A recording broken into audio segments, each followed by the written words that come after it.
and a former collegiate baseball player. Pretty good. Yeah, I wasn't a hitter though, sadly. I was a pitcher. I got home That's true. hit off me. You know how that goes. But that's why I'm here. If I was any good, I'd still be playing, Scott.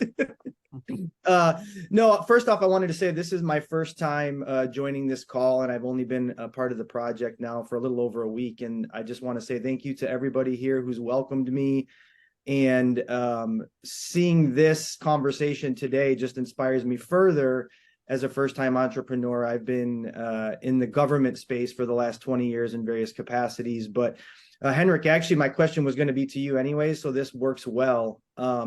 As someone who is aiming to inspire people through sentiment, and then with a plan long-term to monetize that for sustainability, how did you go about with BarkBox, or how do you go about currently creating that connection? And how long does that connection take to create to where a consumer or somebody within your space will find you relatable and trustworthy and fall in love with you before you even have a product to give them?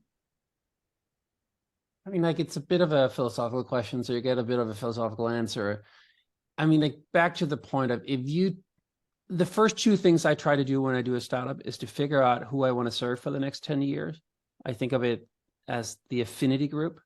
And that could be caught in very different ways. And then what problem, they have that can solve.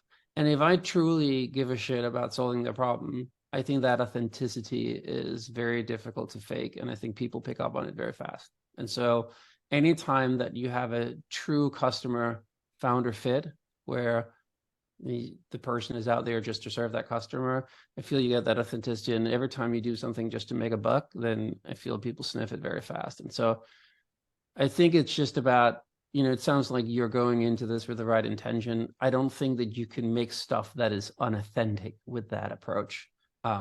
Even if you make something that looks a little bit odd, off, or not slick, I think people can sniff it to stay in the dog space.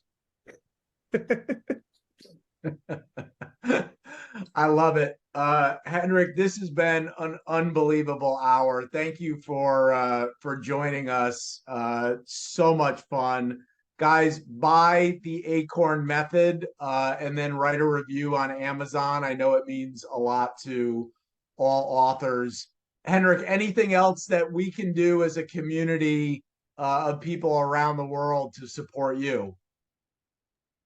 No, I think my life mission now is to get more people to kind of stumble into the stupidity of entrepreneurship. And so I think by just kind of, raising their hand and wanting to solve somebody else's problem, I think they're helping me at least trying to do what I'm trying to do, which is try to get more people to do that. That was a very cryptic sentence, but there you go. Well, thanks again for joining us. Absolutely spectacular hour.